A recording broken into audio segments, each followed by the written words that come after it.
자, 우리가 마태복음 지금 88번째를 보고 있습니다. 거의 1년 반이 넘게 우리 마태복음을 함께 이제 마태복음을 통하여서 은혜를 받고 있는데 좀 정리를 좀 해볼게요. 마태복음이 어떻게 지금 이제 흘러가고 있는지.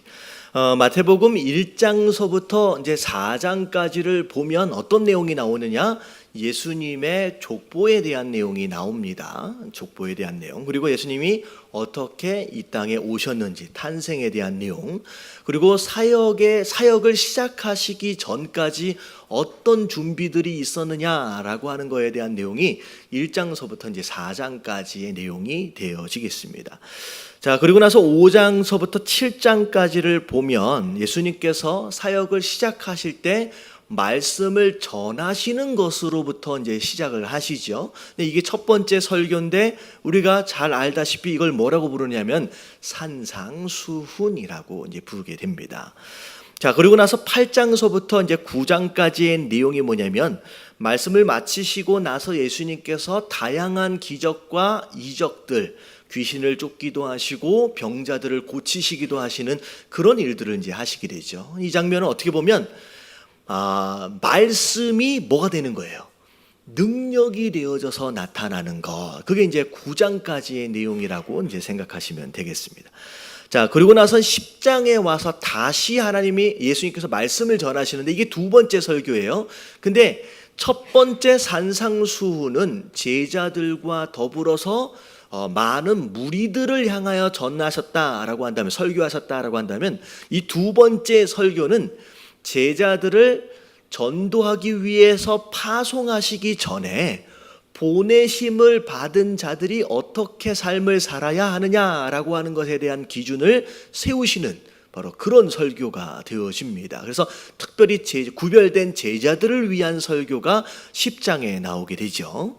자, 그 설교가 끝나고 나서 지금 최근으로 이제 오면 11장과 12장. 자, 예수님께서 말씀을 전하시고 기적과 이적들을 일으키시는 수많은 사역들 가운데서 다양한 반응들이 나타나는 거예요. 여러 가지 다양한 반응들이 나타나는데, 자, 두 가지 독특한 반응이 있었어요. 자, 11장에는 누가 예수님을 찾아왔느냐? 세례 요한의 제자들이 찾아오게 됩니다.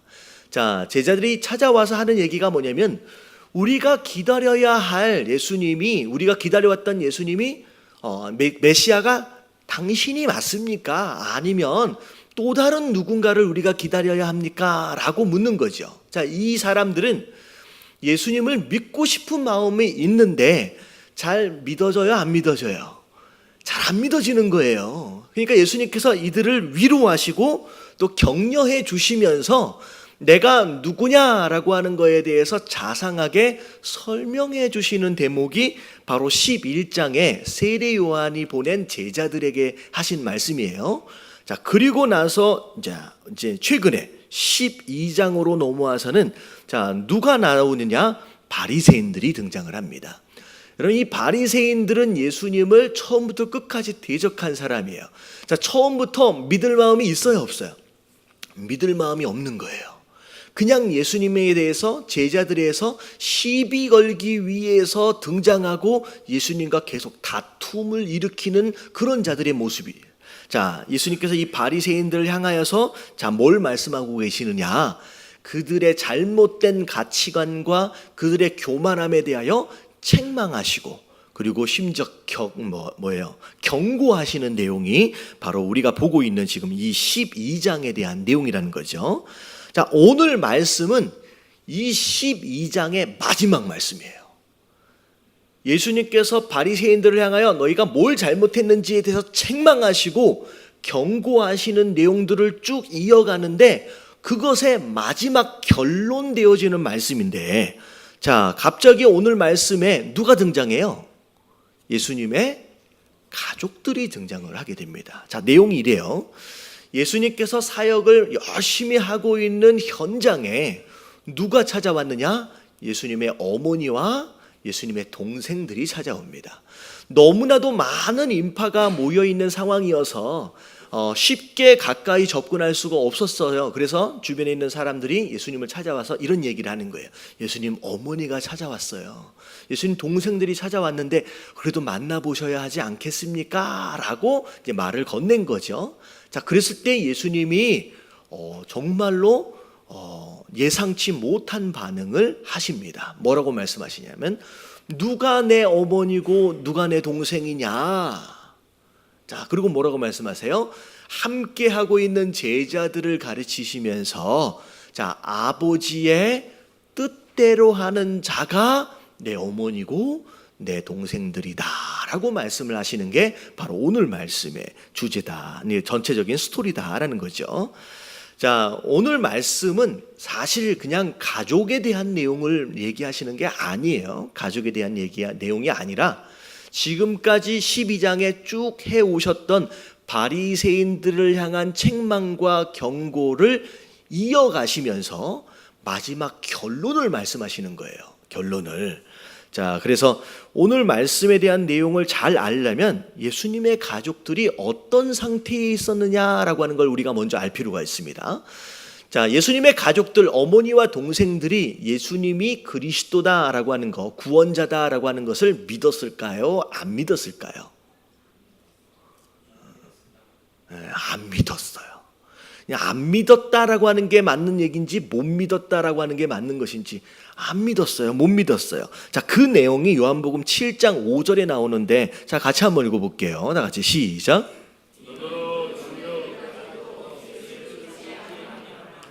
자, 예수를 믿었다 안 믿었다? 안 믿었대요. 심지어는 안 믿었을 뿐만 아니라 어떤 생각까지를 했느냐. 마가복음 3장 21절을 보면 다 같이 시작. 예수의 친족들이 듣고 그를 불러 나오니 이는 그가 미쳤다 하므로라. 자, 심지어 예수님을 뭐하다라고 믿었어요?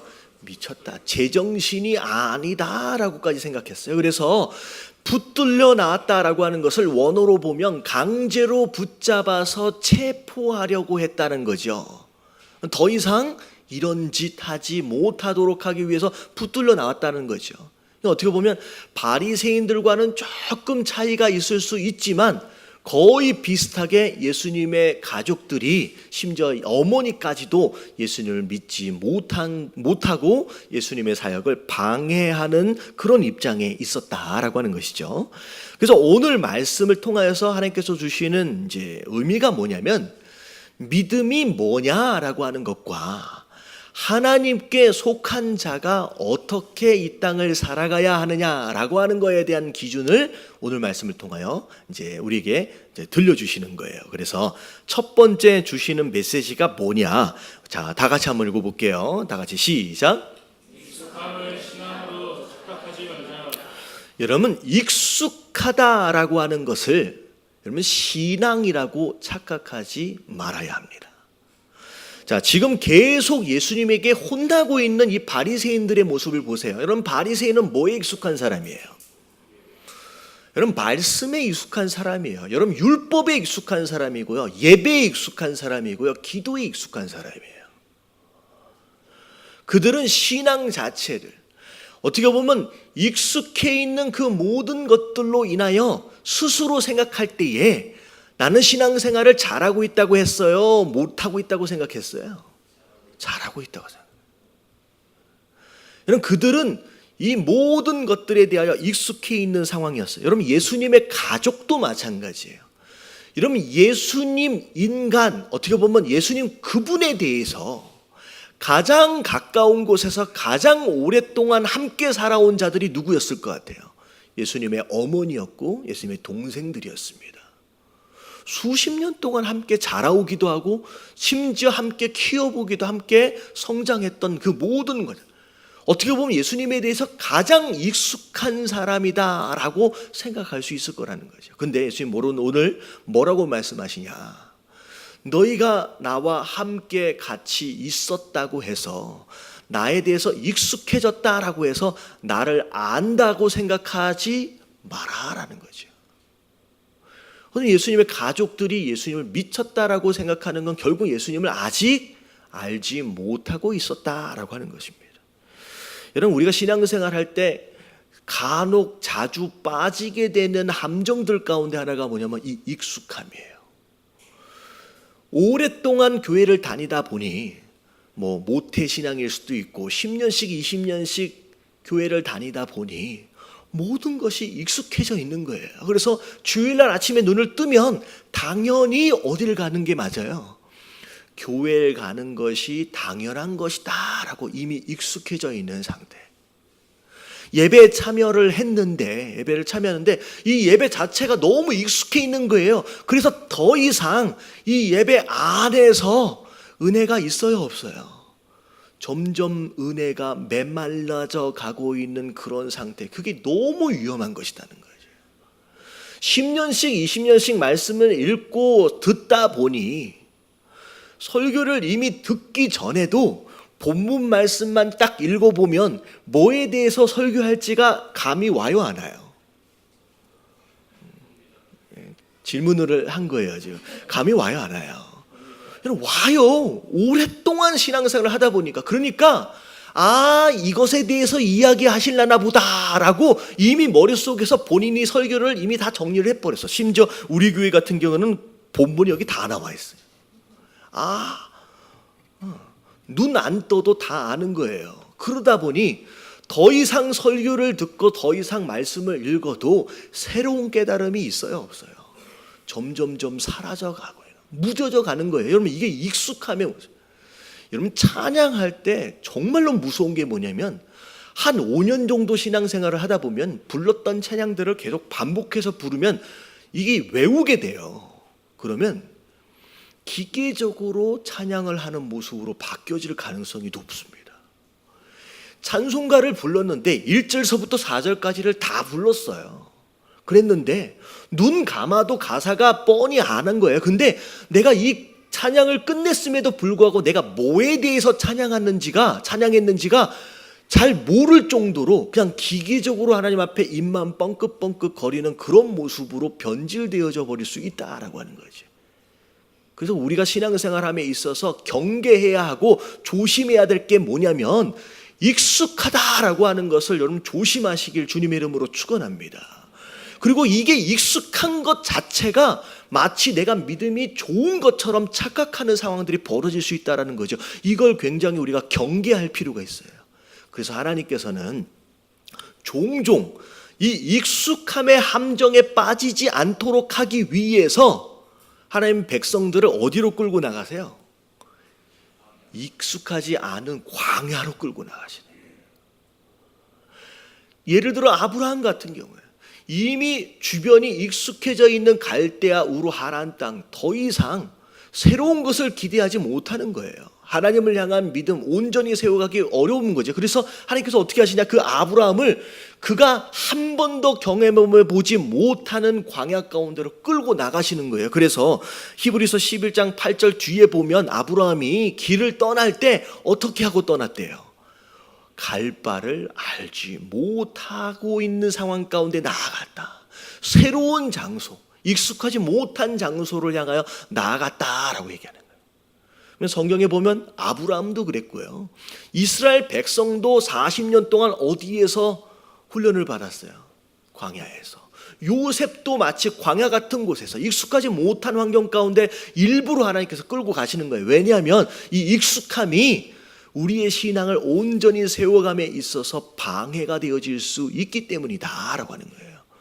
여러분, 이 익숙함의 함정에 빠지지 마시게 되길 주님의 이름으로 축원합니다. 그래서 제가 신앙생활이 무엇일까라고 고민하는 가운데 그런 생각을 해봤어요. 이 기차 레일이 있잖아요. 기찻길이라고 하는데 마치 레일 위에 서 있는 기차처럼 그냥 아무런 생각 없이 그냥 익숙한 길을 멍하니 따라가고 있는 것이 신앙생활이 되어서는 안 된다라고 하는 거예요. 마치 광야에서 양이 살아남기 위해서 누구의 음성을 듣는 거예요? 목자의 음성을 듣는 거예요. 여러분, 양은요 코도 발달이 안 됐고 후각도 발달을 못했고요 눈도 발달이 안 돼 있어요. 귀만 발달했거든요. 그래서 유일하게 듣는 거 목자의 방울소리, 목자의 목소리에 집중하는 거예요. 만약에 그 목자를 놓치면 어떻게 되니까? 광야에서 길 잃고 죽으니까 그것에 민감하게 긴장하면서 그 소리를 듣기 위해서 나아가는 바로 그런 양의 모습. 여러분, 이게 우리가 부르시는 그날까지 가져야 할 긴장감이 아니겠느냐라고 하는 생각을 해봤습니다. 여러분, 익숙함에 빠져버리지 마십시오. 나태해져 버릴 수 있고요. 어떻게 보면 그것 자체가 신앙이다라고 착각하는 가운데 잘못 빠져버릴 수 있다라고 하는 거예요. 그래서 제가 이 말씀을 준비하면서 그 생각을 했어요. 오늘 제목이 뭐였는지 혹시 기억나세요? 나침판. 나침판을 한 번도 못 보신 분들도 아마 있을 것 같아요. 여러분, 나침판을 실제로 보면 중간에 이 자석으로 된 침이 있어요. 자침이라고 부르는데, 여러분, 이 자침이 항상 뭐 하고 있어요? 바들바들 떨고 있어요. 저는 그걸 보면서 제가 느낀 게 뭐냐면, 여러분, 이 나침판은 항상 어디를 가리키고 있어요? 언제나 북쪽을 가르쳐 왔어요. 그럼에도 불구하고 익숙함에 빠지지 않는 거예요. 그 북쪽을 정확하게 가르쳐내기 위해서 매번 순간순간을 뭐 하고 있어요? 바들바들 떨고 있어요. 여러분, 우리의 신앙인들의 모습이 바로 이런 나침판의 자침과 같은 모습 되어져야 한다라는 생각을 해봤습니다. 언제나 그래 왔었기 때문에 당연한 것처럼 멍하니 가고 있는 여러분 그런 모습이 아니라, 내가 진짜 내가 서 있는 게 제대로 서 있는지, 내가 진짜 하나님의 뜻을 향하여 바로 가고 있는지 매일매일 이 자침이 떠는 것처럼 바들바들 하나님 앞에서 겸손한 모습으로 나아가는 그런 모습들. 여러분, 이게 우리 안에서 갖춰야 할 겸손한 모습이 아니겠느냐라고 하는 거예요. 여러분, 이런 삶을 사실 수 있는 저와 여러분들 되시길 주님의 이름으로 축원합니다. 예배를 드릴 때도 내가 그냥 습관을 따라서 멍하니 앉아있는 것이 아닌 모습이 되도록, 찬양을 하면서 기기적으로 내 입술이 그냥 움직여지지 않도록 진짜 의미를 생각해 가면서 그렇게 예배를 드리고 말씀을 들어야 한다라고 하는 거지. 그럼 오늘 말씀이 바로 그 얘기예요. 네가 말씀에 익숙하다고, 율법에 익숙하다고 믿음 좋은 게 아니라는 거예요. 네가 나랑 어머니 된 자로서, 동생 된 자로서 평생 나랑 같이 살았다고 그냥 나를 익숙하게 그냥 안다고 생각하지 말라는 거예요. 진짜 나를 아는지, 진짜 내 안에 속해 있느냐라고 하는 거에 대해서 우리가 끊임없이 고민하고 끊임없이 긴장하고 여러분 겸손한 모습으로 나아갈 필요가 있다라고 하는 거예요. 그래서 오늘 말씀의 마지막은 어떻게 돼 있어요? 50절에 그냥 익숙함이 그 믿음의 믿음이라고 얘기하지 않는 거예요. 자, 다 같이 한번 읽어볼게요. 시작. 누구든지 하늘에 계신 내 아버지의 뜻대로 하는 자가 내 형제요 자매요 어머니니라 하시더라. 그러면 익숙함이 믿음이라고 말씀하시지 않아요. 나랑 오랫동안 함께 살았다고 믿음이라고 얘기하지 않는 거예요. 뭐 하는 자? 내 아버지의 뜻대로 하는 자. 그 뜻이 무엇이냐? 그 뜻대로 행하기 위해서 끊임없이 겸손한 모습으로 나아가는 사람들. 여러분, 이런 신앙을 가지실 수 있는 저와 여러분들 되시길 주님의 이름으로 축원합니다. 옆에 계신 분들에게 이렇게 한번 인사할게요. 자, 이게 이제 적당한 표현인지 모르겠는데 매일매일 바들바들 떨어야 한답니다. 시작.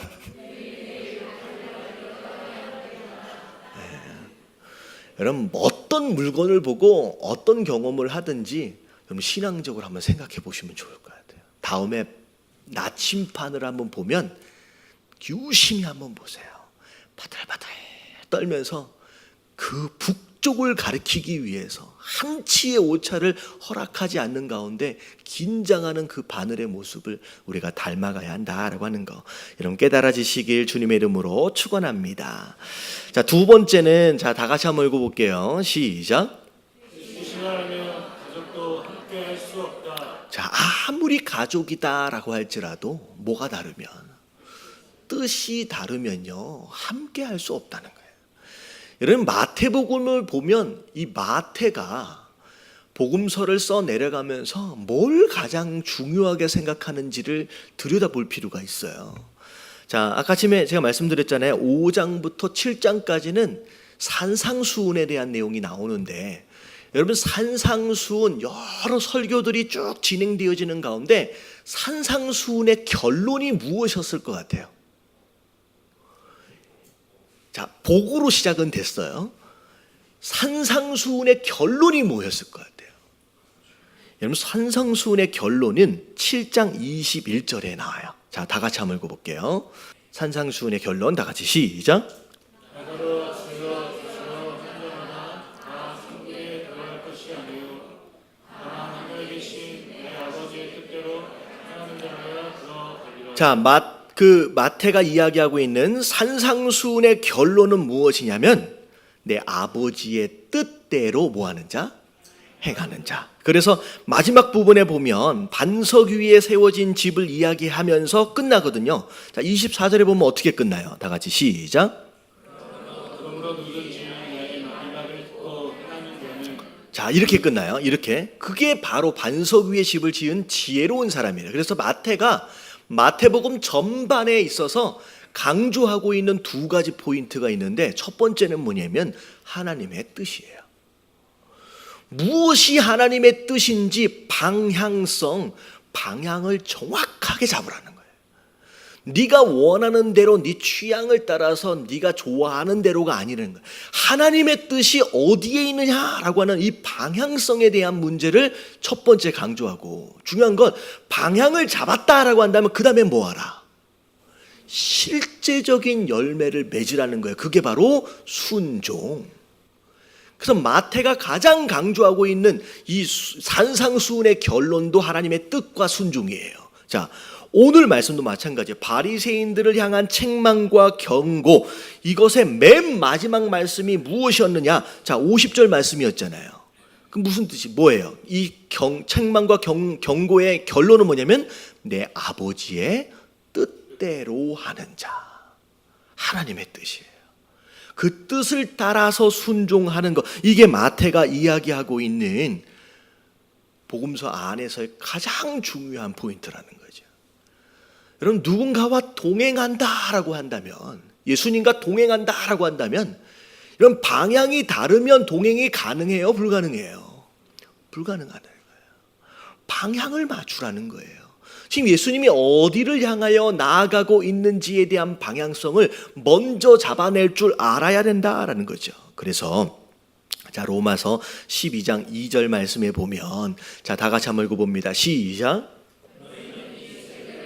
같이 말고 오직 마음을 새롭게 함으로 권한을 받아 하나님의 선하시고 기뻐하시고 온전한 뜻이 무엇인지 분별하도록 하라. 네, 마음을 새롭게 해서 변화를 받으라라고 얘기하면 마치 착한 사람 되라는 이야기처럼 들려질 수 있습니다. 근데 여기서 얘기하고 있는 변화는 착한 사람 되라는 얘기가 아니에요.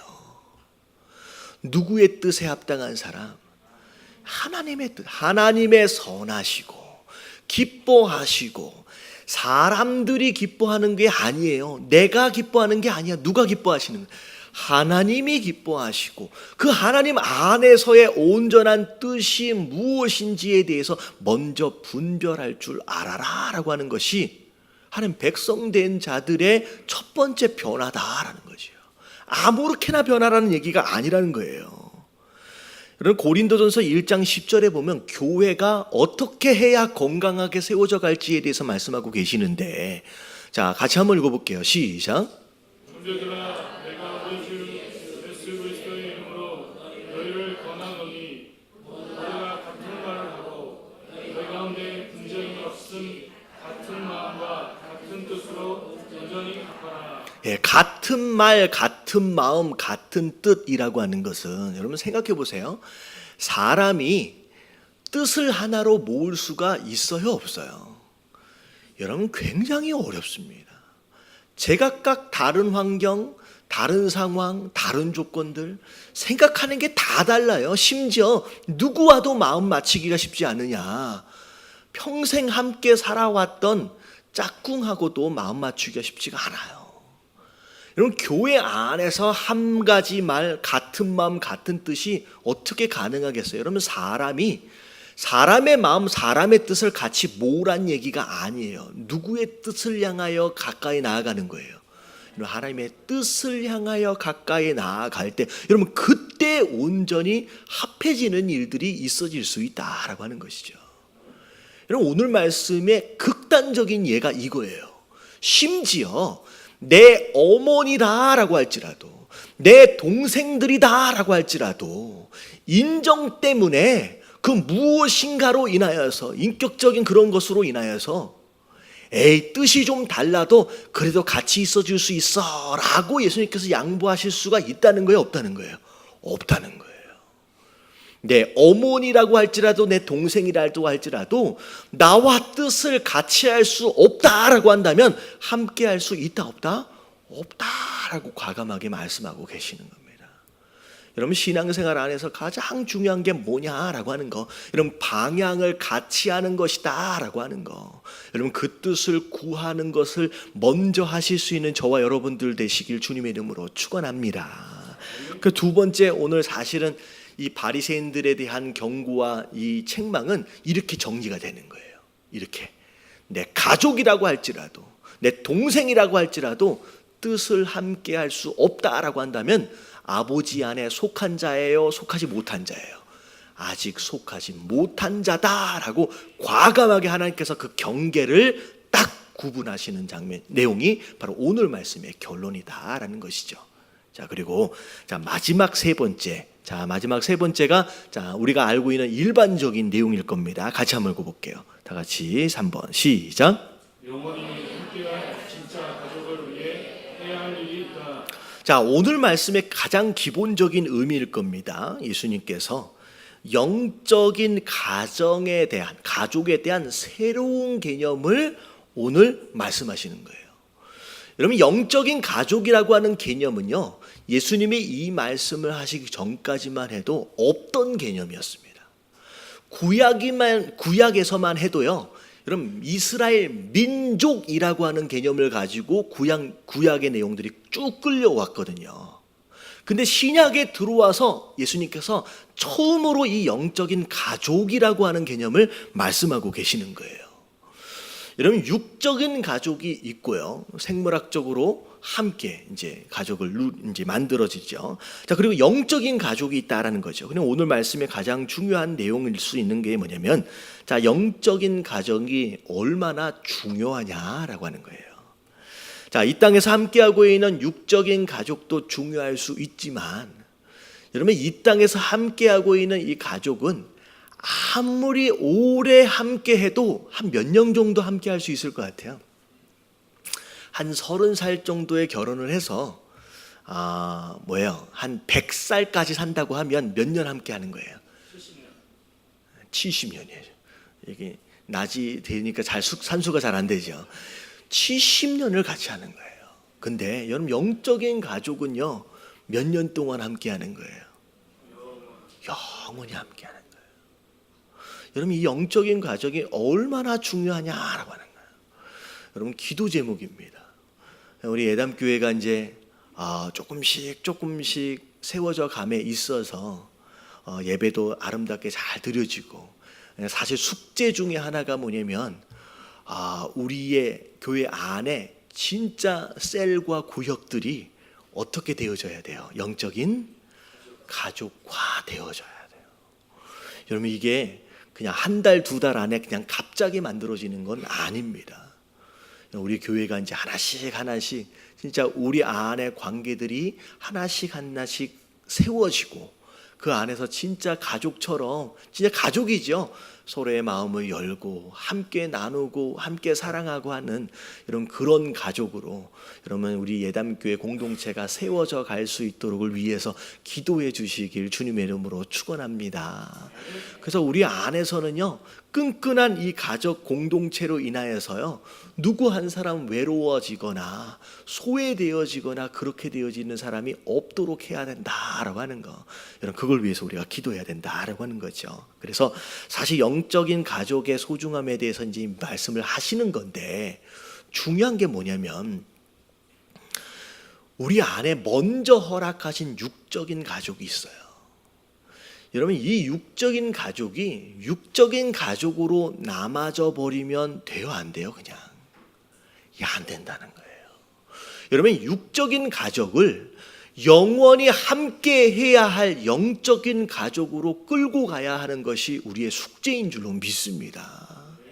마지막 때에 나만 구원받고 나만 천국 가고 정말로 나에게 허락하셨던 가장 가까운 내 남편이, 내 아내가, 내 자녀들이, 내 부모님들이 그냥 육적인 가족으로 끊어져 버리면 안 된다라고 하는 거예요.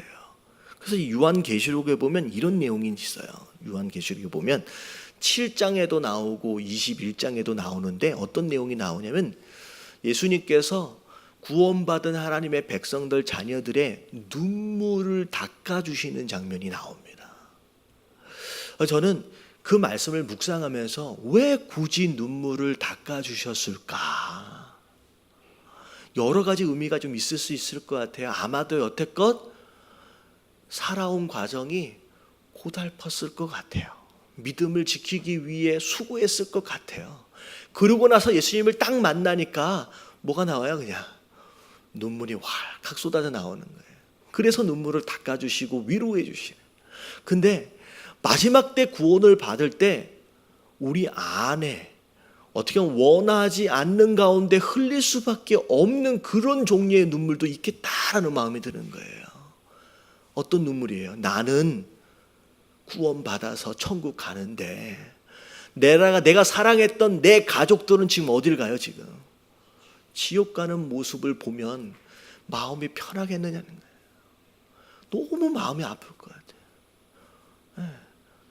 그때 어쩌면 예수님께서 우리의 눈물을 닦아주시는 어떤 그런 눈물이 아니겠느냐라는 거예요. 우리 가족 안에서, 여러분 혹시 친족들 안에서, 내가 사랑하는 분들 안에서 아직 구원받지 못하는 분들이 계시다라고 한다면 여러분 이 숙제를 좀 열심히 해보시는 저와 여러분들 되시길 주님의 이름으로 축원합니다. 그래서 저는 이 말씀을 준비하면서 너무 잘 됐다는 생각이 들었어요. 우리 다음 주에 뭐예요? 다음 주에 추석 연휴예요.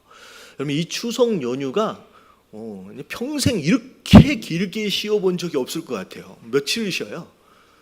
뭐 예비 휴일까지 막 잡아가지고 뭐 금요일서부터 쉬면요 거의 10일 정도를 쉬는 그런 상태가 되어 있더라고요. 그래서 제가 이제 그런 생각을 했어요. 이번 추석이 기회다. 뭐 할 기회예요? 전도할 기회예요. 그래서 제가 이번에 우리 사역자들한테도 그런 얘기를 했어요. 우리 사역자, 심지어 전도사 목사임에도 불구하고 부모님이 아직 믿지 못하시는 분들도 계시더라고요. 얼마나 힘들겠어요. 그러니까 부모님의 기도와 서포팅이 있어도 사실 사역이 쉽지 않은데 부모님이 아직도 안 믿어요. 그래서 제가 다 집으로 가라 그랬어요. 다 집으로 가라. 뭐 해야 돼요? 여러분 우리가 해야 할 사명 중에 가장 중요한 사명, 먼 곳에 가서 아프리카나 파라과이에 가서 선교할 수도 있지만 가장 가까운 데 허락하신 우리의 가족을 위해서 기도하고 전도하고 선교하는 것, 여러분 이게 더 우선되어져야 할 줄로 믿습니다. 그래서 여러분 이번 추석 연휴에는 집에 다 가십시오. 할렐루야. 어느 교회를 가니까 추석 때 뭐 어디 가지 말라고 막 그런 교회가 있을 수 있는 것 같은데 예전에 저도 그랬던 것 같아요. 근데 그냥 가세요, 무조건. 그래서 제가 오늘 설교의 내용을 가지고 가정 예배를 드릴 수 있도록 공과를 만들어 드릴게요. 제가 수요일 날 오시면, 금요일 날 미리 출발하시는 분들이 계시는 것 같아요. 그래서 수요일 날까지 공과를 다 준비해 드릴게요. 그러면 수요일 날 오셔서 공과를 챙겨 가세요. 그래서 여러분 믿지 않으신 분들이 계시면 무조건 가서 나 교회 다니는데 우리 담임 목사님이 숙제를 내주셨어. 가족끼리 만나면 무조건 예배를 드리라고 요거 하나 나눠주셨는데 나 숙제 안 하면 교회 가서 혼날지도 모르니까 제가 숙제 검사할 거예요. 네, 설 연휴 끝나고 숙제 꼭 하라고 그랬으니까 이거 좀 같이 좀 하자라고 해가지고 믿지 않는 분 모아다 놓고 예배를 좀 드리시길 주님의 이름으로 축원합니다. 이렇게 아멘을 안 하면 안 되는데 해보시길 주님의 이름으로 축원합니다. 그리고 여러분들 가족들이 다 믿으시는 분들이 있잖아요. 여러분 그런 분들이 계시면 그래도 가세요. 그래서 다 모아가지고 뭐 해보세요? 함께 예배를 드려보세요. 다 다른 교회들을 다닐 수 있지만 추석 때만큼은 같이 한 말씀을 가지고 같이 말씀을 나누는 여러분 그런 시간 되어지시길 주님의 이름으로 축원합니다. 그래서 겸사겸사 여러분 다음 주, 이번 주 아니에요. 다음 주 수요 예배는 저희 교회가 교회에서 드리지 않고 어디서 드려요? 가정 안에서 다 드릴 수 있도록 하도록 하겠습니다. 그러니까 저희 교역자들도 다 갈 거예요. 가정으로 다 가서 이번 기회에 전도하고 이런 아름답게 그렇게 이제 어떻게 돌아오는 역사들을 여러분 위해서 지금부터 기도하시게 되길 주님의 이름으로 축원합니다. 자, 오늘 말씀을 정리하도록 합니다. 자, 나침반 자침을 기억하세요. 여러분 익숙함에 빠지지 마십시오. 내가 무엇이든지 익숙해졌다고 그것이 믿음인 것처럼 착각하지 말자라는 거예요. 내가 진짜 제대로 가고 있는지, 제대로 서 있는지 바들바들 떨고 있는 이 자침처럼 여러분 겸손하게 항상 주님 앞에 서 있는 저와 여러분들 되시길 주님의 이름으로 축원합니다. 여러분 뜻을 구해야 돼요.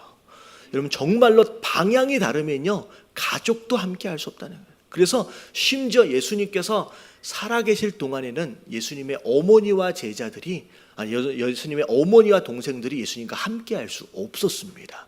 근데 예수님께서 십자가에 못 박혀 딱 돌아가시는 순간 어머니가 예수님이 누군지를 깨달아요. 그때서부터 예수님의 어머니도 예수님의 사역에 함께 동참하게 되고요. 자, 동생들